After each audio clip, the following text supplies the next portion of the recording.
Sejarah tidak berjalan linier seperti mistar penggaris yang lurus dimulai angka 1 hingga 30 dan angka 1 primitif atau purba.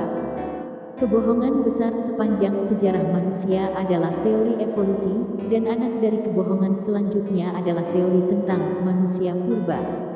Publikasi kebohongan ini harus tetap digaungkan kepada bangsa yang harus dijajah.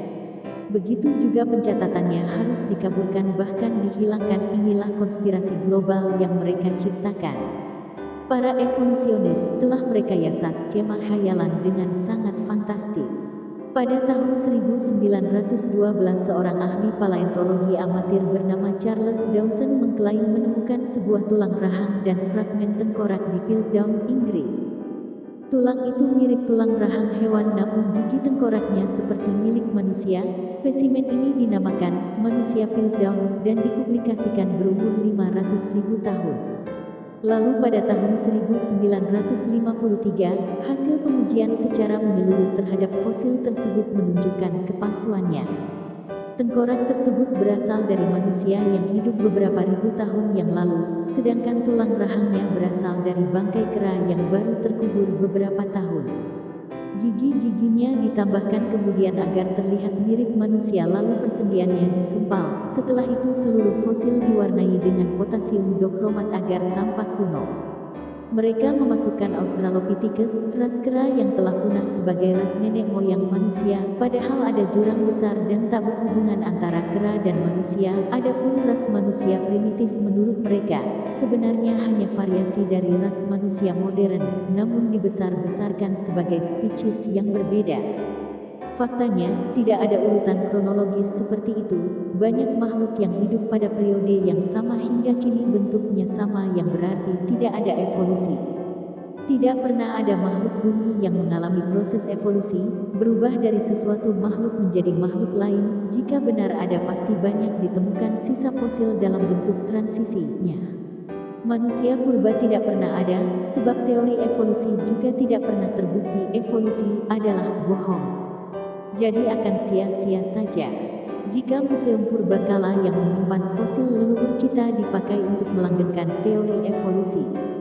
Ada sejuta kejanggalan yang harus diluruskan. Kebenaran ilmiah akademiknya yang memaksa teori evolusi termasuk teori manusia purba harus dihapus dari buku pelajaran di sekolah.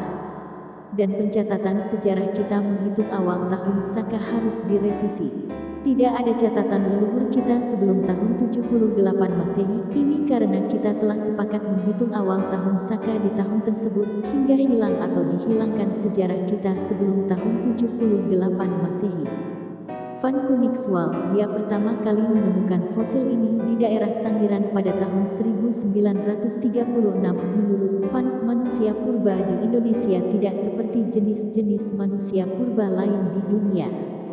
Fosil manusia tertua di dunia ada 8 dan 6 diantaranya ditemukan di Nusantara. Indonesia ada di Sangiran Sragen. Ini manusia bukan kera.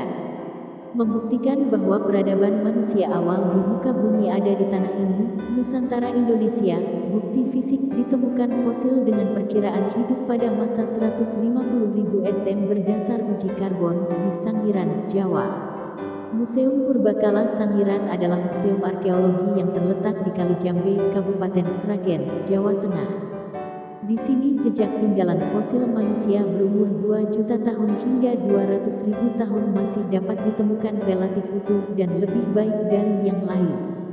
Museum Sangiran bukan museum manusia purba atau museum yang mempropagandakan teori evolusi, yang jelas terbukti fiktif dan tidak berdasar pada hasil kesimpulan penelitian fakta ilmiah. Kita lihat kenyataan ini di sana sekarang. Manusia Nusantara tidak berasal dari tanah Yunan, Sungai Mekong. Fosil tertua yang ditemukan di sana serupa dengan yang ada di Sangiran, juga fosil manusia tertua yang ditemukan di Australia. Antropolog bersepakat bahwa leluhur manusia saat ini adalah Homo erectus yang hidup di Pulau Jawa. Manusia terdahulu Nusantara sudah menyebar ke penjuru muka bumi, dibuktikan dengan temuan fosil juga berdasar penelitian genetik DNA dan penyebaran bahasa. Dalam wacana keilmuan tentang penyebaran manusia, teori out of Africa dinilai lemah dibanding dengan teori out of Sundaland. Ini bukti bahwa leluhur kita yang ekspansi, menyebar ke seluruh muka bumi, dan leluhur kita itu adalah kaum Saka atau Cakya Aryan, menyebar ke 3/4 muka di antaranya daratan India, sebelum Veda ditulis di sana. Literasi kata Arya terekam pada kalimat pembuka prasasti Kalasan tertera kalimat Namo Bhagavatyai Arya Tarafya. Teks kalimat yang tertulis juga di Nalada Bihar India pada stupa bernama Sariputra. Nalada di Bihar India dibangun atas prakarsa Balaputra Dewa dinasti Sailendra dan Sariputra adalah putra Nusantara Indonesia. Teks kalimat yang tertulis di Nalada Bihar India pada stupa bernama Sariputra. Iri Nalada Mahavihariya Arya Biksu Samgasya. Nama Sariputra adalah putra Nusantara, tokoh pelopor cikal bakal lahirnya salah satu ajaran India yang kini dilabelkan di Borobudur. Beliau yang terlahir dari seorang ibu bernama Sari di Suvarnadvipa, Nusantara Indonesia terdahulu 568 sampai 484 SM. Di figura relief dasar Borobudur yang ditutup pada panel nomor 43 tergambar bentuk bangunan dengan bentuk atap khas Nusantara. Inskripsi pada tepi figura terbaca, Mahicakya. Kata Mahicakya berarti berkuasa besar atau kaum yang mempunyai kuasa besar. Cakya adalah Caka, Saka Aryan. Inilah leluhur kita di Nusantara, tersebar ratusan prasasti berangkat tahun Caka, Saka.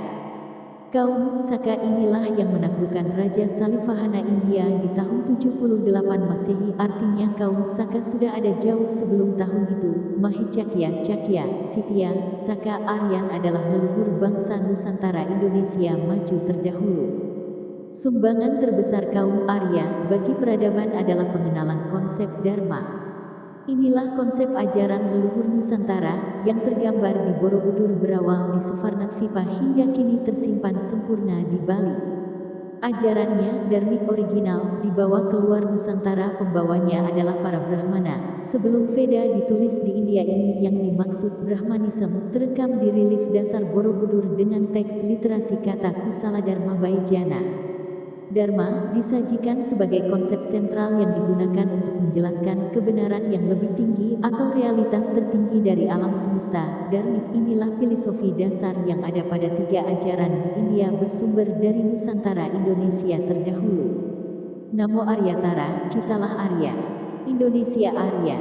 By Santo Saba. WA +62 813 2132 9787.